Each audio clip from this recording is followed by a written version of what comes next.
Yeah.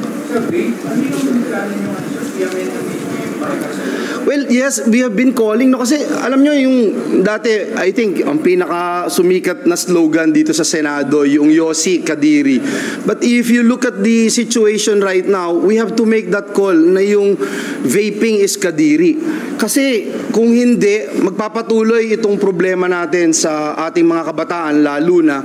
And yung regulation, para talagang parang basta kikita yan, basta makikinabang, merong kikita, merong magkakatrabaho kuno, no? Nakabalot, sugar-coated itong issue na ito, at sasabihin, sige, payagan na natin. Even the vaping companies, di ba, they were saying, no, we were just targeting yung mga nalulo sa masamang bisyo ng sigarilyo, dali natin sila sa vaping. Pero mismong mga pag-aaral have shown na vape is not better compared to cigarettes. May mga lumabas na po dyan. Kulang siguro yung kaalaman ng ating mga kasama sa pamahalaan para sabihin tumigil muna at pag-aralan ito mabuti. We have cautioned our government agencies during the debates, during the deliberation of RA 11900. So, kailangan pagtuunan natin ito ng pansin. May mga pamilya na nasisira na din dito, nagsisimula ng because vaping is an addictive product. So, pati sila tinatamaan na dito, no, sa halip na pambili ng mas importanteng bagay, dun malululun. But more than that is yung health issue. Dun tayo concerned dahil nga binabanggit natin sa Amerika 3,000 na yung na-hospital dahil dito. Yung unang-unang case na namatay dito sa Pilipinas, wala po siya na prior health issues. Siya po ay only 22-year-old na male, and it's so unfortunate na nangyari ito. We just have to step up our game and protect our hope of the nation, our young people. Sir, di ba it was debated upon kung na-plenary? Bakit natin nakikita kayo ng mga malaki? Dapat address it. Well, in my case, and I can only speak for myself, I spoke about it. I raised it on the floor. I voted for the FDA to look into it and be the one to regulate.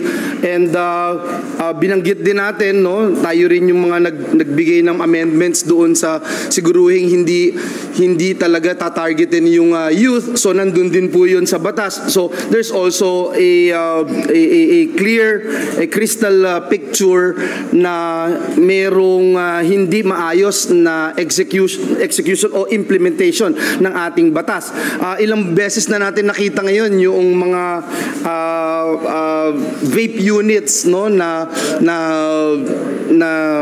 ginagamit yung mga cartoon character, yung mga kung ano-ano. I mean, ilang beses na natin nakita dito sa floor yan, no, especially si Senator Pia, ang daming pinakita dyan na talagang nag-iengganyo sa ating mga kabataan.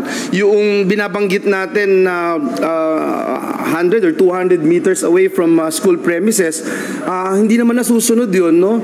Yung sa mga areas, no, we don't even talk about bars, even restaurants, may mga umiikot na promo girls, and pinapakita ito para maengganyo yung mga kabataan natin. So, hindi totoo yung sinasabi o claims nung mga vaping companies na they are not really after targeting our young people, or especially those who are not involved o hindi addicted to cigarettes o yung traditional paninigarilyo, kundi talagang lumalawak yung tinatarget nilang market para papasukin yung mga kabataan na hindi natutong magsigarilyo, ngayon natuto na mag-vape. Again, sabi nung Global Youth Tobacco survey, 1 out of every 7 Filipino youths aged 13 to 15 are now using vapes.